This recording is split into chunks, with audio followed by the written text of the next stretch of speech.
శ్రీమాత్రే నమ. జయ గురు దత్తాత్రేయ నమ. ఈ వీడియోలో మనం డిసెంబర్ 25వ తారీఖున వృశ్చిక రాశిలోకి ప్రవేశించబోతున్న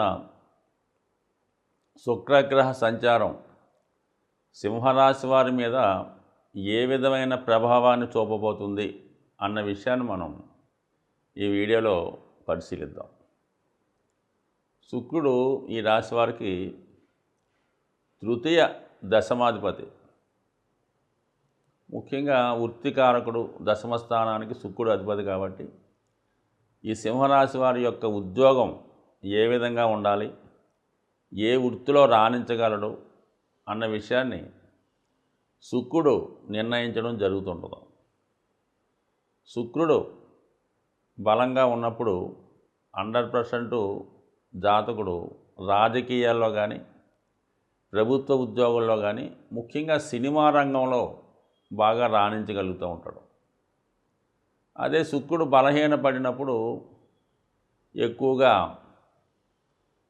ఈ ఆటో డ్రైవింగు, ఈ చిన్న క్యాబ్స్ డ్రైవరు, ఆటో డ్రైవర్, అలాగ డ్రైవర్ సంబంధించిన ఉద్యోగాలు, అలాగే సినిమా పరిశ్రమలో ఈ టెక్నీషియన్స్గా, అసిస్టెంట్స్గా, టెక్నీషియన్స్గా చిన్న చిన్న దాంట్లో చేయడం, ఈ రికార్డింగ్ డ్యాన్సులు, మ్యూజిక్ పార్టీలు, అలాంటి వాటిలో చేయడం జరుగుతుంటుంది. శుక్రుడు ఎంత బలంగా ఉంటే జాతకుడి యొక్క ఆదాయం, అతని సౌకర్యాలు, అతను నివాసం ఉండే గృహం, అతను వాడే వాహనం అంత డెవలప్డ్గా, అంత దర్జాగా ఉండడం జరుగుతుంది. శుక్రుడు ఎంత బలహీనంగా ఉంటే జాతకుడు వాహనం విషయంలో కానీ, సొంత గృహం విషయంలో కానీ, సౌకర్యాల విషయంలో కానీ, కేవలం వివాహ విషయంలో కానీ, భార్యతో ఉన్నటువంటి సౌకర్యం గురించి కూడా చాలా ఇబ్బంది పడవలసి వస్తుంది. అతి హీనమైనటువంటి జీవితానికి గడపాలంటే శుక్రుడు ఎంత డ్యామేజ్ అయితే జాతకుడు అంత ఇబ్బంది పడుతుంటాడు.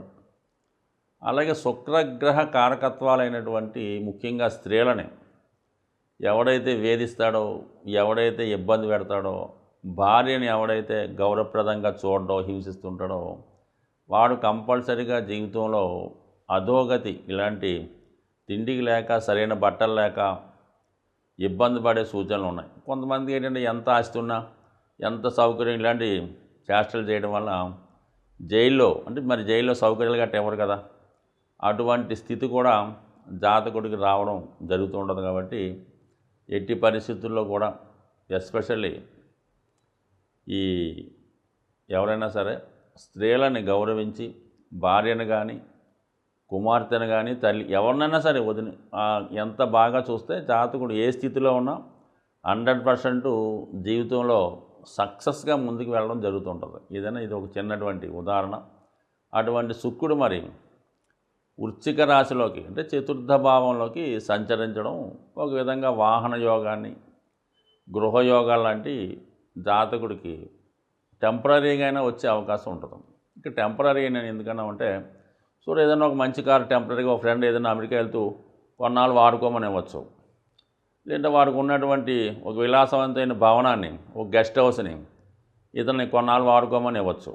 లేదంటే ఓనరు ఏదైనా విదేశం వెళ్తూ ఒక 6 నెలల పాటు ఇంట్లో పనిచేసే వాళ్ళకి ఆ గృహాన్ని వాడుకోమని అప్పచెప్పడం జరుగుతుంటుంది. సో అటువంటి టెంపరీ సౌకర్యం ఈ సింహరాశిలో వారికి ఈ సమయంలో లభించే అవకాశం ఉంది. ముఖ్యంగా ఈ శుక్రుడు మరి ఈ వృశ్చిక రాశిలో విశాఖ, అనురాధ, జ్యేష్ఠ నక్షత్రాల మీద సంచరిస్తాడు. సో ఏదైనా ప్రవేశించిన వెంటనే గురు నక్షత్రం అయినటువంటి విశాఖలో సంచరించడం జాతకుడికి ఒక విధంగా పుణ్యక్షేత్రాల దర్శనం, విదేశ అవకాశాలు, తండ్రి గారి నుంచి సౌకర్యం, గురువుల నుంచి ఆశీస్సులు, అలాగే తీర్థయాత్రలు, పుణ్య కార్యక్రమాల్లో పాల్గొనడం గౌరవప్రదంగా ఉంటుంది. ఒక గౌరవాన్ని పొందే అవకాశం కూడా ఉంటుంది. అది కొద్ది రోజులు ఉంటుంది. దాని తర్వాత విశాఖ నుంచి అనురాధలోకి శుక్రుడు ప్రవేశించిన వెంటనే ఇది స్త్రీలకు చాలా అనుకూలంగా ఉంటుంది. ఉద్యోగ అవకాశాలు వచ్చే అవకాశం ఉంది. సింహరాశిలో జన్మించినటువంటి స్త్రీలకి ఈ సమయంలో ఉద్యోగ అవకాశాలు రావడం, అలాగే ఉద్యోగంలో ఉన్నటువంటి ఇబ్బందులు తొలగడం, అలాగే మరి జీవిత భాగస్వామి యొక్క సౌకర్యం అండర్స్టాండింగ్ అనుకూలంగా ఉండే అవకాశం ఉంది. అంటే ఇప్పుడు శని సింహరాశి వారికి సప్తమ స్థానంలో సంచరిస్తున్నాడు. అంటే సప్తమ స్థానంలో శనిగ్రహం సంచరించినప్పుడు వివాహం అవడం ఆలస్యం అవుతుందన్నమాట. వివాహం జరగడం లేట్ అవుతుంది, కానీ వివాహం తర్వాత భార్యాభర్తల మధ్య అటాచ్మెంట్ మాత్రం చాలా బలంగా ఉంటుంది. వాళ్ళని ఎవడు కూడా విడదీయలేమాట. సప్తంలో శని దిగ్బలం పొందుతూ ఉంటాడు. సో ఈ కారణం వల్ల వివాహం కంపల్సరీగా 36వ సంవత్సరం కొంతమంది దాటిపోతుంటుంది, 35 దాటికి 36లో అవుతుంటుంది, కొంతమంది 42లో అవుతుంటుంది. బట్ కానీ అక్కడ నుంచి వివాహ జీవితం బాగుంటుంది. సో ఏదైనా మరి ఎవరన్నా లేట్ మ్యారేజ్ కోసం మరి ఆల్రెడీ వివాహం లేట్ అయితే వారికి ఈ శుక్రగ్రహ అనుగ్రహంతో వివాహం నిశ్చయం అయ్యే అవకాశాలు కూడా ఉండే అవకాశం ఉంది. ఇక జ్యేష్ఠ నక్షత్రం మీద సంచరిస్తున్నాడు. అంటే బుధుడు నక్షత్రం సింహరాశి వారికి బుధుడు ధన లాభాధిపతి. అంటే మొత్తం ఫైనాన్స్ సిస్టమ్ అంతా కూడా సేవింగ్స్ కానీ ఇన్కమ్స్ కానీ ఏ విధమైనటువంటి ఆర్థిక సంబంధించిన ప్రతి విషయం కూడా ఈ బుధుని యొక్క ఆధీనంలో ఉంటుంది. మరి ఆల్రెడీ శుక్రుడు కూడా ధనకారకుడు, అన్ని సౌకర్యాలకి కారకుడు. అటువంటి శుక్రుడు బుధ నక్షత్రం మీద సంచరించడం, బుధుడు 5వ స్థానంలో స్థితిగతుడే ఉండడం వల్ల తెలివితేటల ద్వారా, మీలో ఉన్నటువంటి టాలెంట్ ద్వారా, మీ వాక్చాతుర్యం ద్వారా ఖచ్చితమైనటువంటి ఆర్థికపరమైనటువంటి అభివృద్ధి జాతకుడికి ఈ సమయంలో రావడం జరుగుతుంది.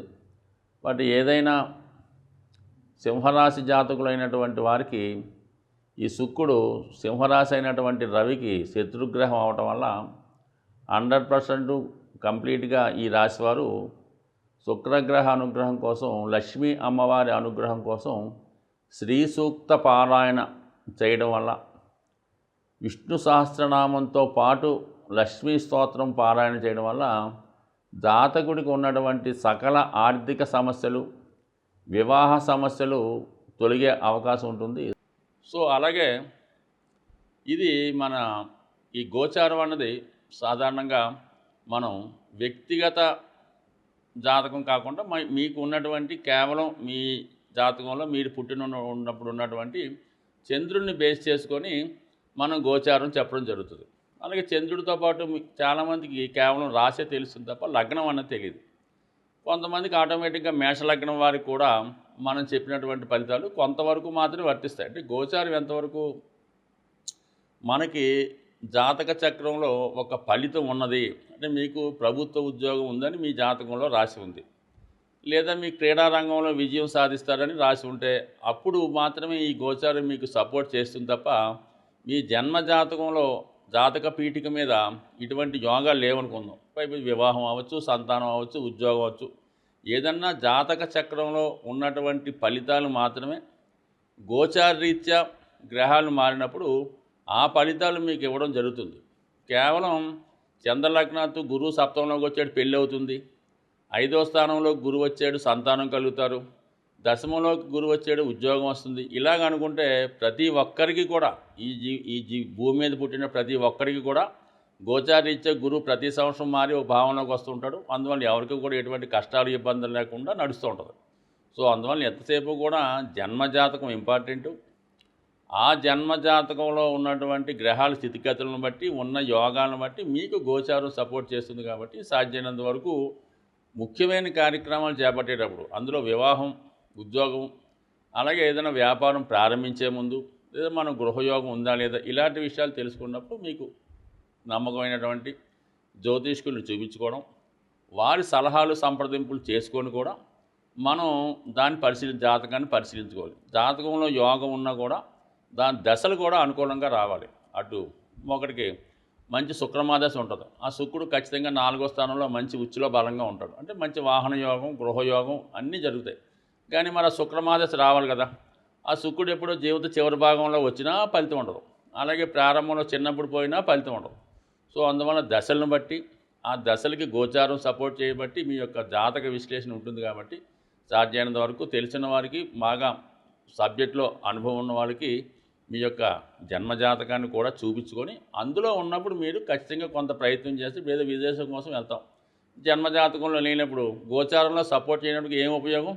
ఎన్నిసార్లు వెళ్ళినా కూడా వచ్చింది వచ్చినట్టే వెనక్కి ఫెయిల్ అవుతుంటుంది, ఊరికే మనీ వేస్ట్ అవుతుంటుంది. సో ఆ కారణం వల్ల జన్మజాతకం ఇంపార్టెంట్. బట్ ఏదైనప్పుడు కూడా జన్మజాతకం బాగుండాలి, దశలు బాగుండాలి, గోచారం బాగుండాలి. ఇవన్నీ బాగున్నప్పుడు మాత్రమే జాతకుడు తన జాతకంలో ఉన్నటువంటి యోగాలు అనుభవించి మరి వాళ్ళ యొక్క జీవితంలో ఉన్నత స్థాయికి వెళ్ళే అవకాశం ఉంటుంది. స్వస్తి.